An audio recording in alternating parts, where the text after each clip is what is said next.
ચલથાણ ખાતે સ્વામી અયપ્પાની ભવ્ય યાત્રામાં દક્ષિણ ભારત જેવો માહોલ જામ્યો।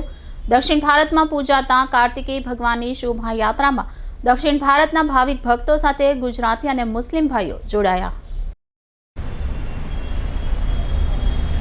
ભગવાન અયપ્પાની 31મી સાલગીરા નિમિત્તે અયપ્પા પૂજાનો ભવ્ય કાર્યક્રમ યોજવામાં આવ્યો હતો, જેમાં સુરત જિલ્લામાં આવેલ કડોદરા અકળામુખી હનુમાનજી મંદિરથી ભગવાન અયપ્પાની શોભાયાત્રા નીકળીને ચલથાણ સુગર ફેક્ટરી થઈને શ્રી ચંચળેશ્વર મહાદેવ મંદિર મુકામે પહોંચી હતી, જેમાં દક્ષિણ ભારતમાંથી વેપાર ધંધાર્થે આવીને વસેલા લોકો દ્વારા વતનમાં થતી પૂજા જેવો જ માહોલ સુરતમાં જમાવ્યો હતો, જેમાં ખાસ કરીને દક્ષિણ ભારતથી વિવિધ પ્રકારના વાજિંત્રો અને કલા કૌશલ્ય બતાવનાર કલાકારો દક્ષિણ ભારતમાંથી આવી અહીં બતાવતા લોકો ચકિત થઈ ગયા હતા।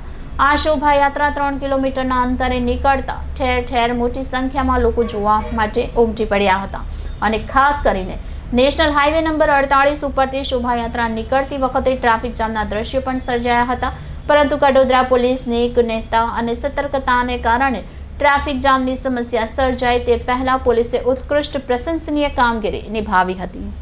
संतोष, आज क्या प्रोग्राम है और किस तरह से प्रोग्राम किया जा रहा है? वो अयप्पा का पूजा है।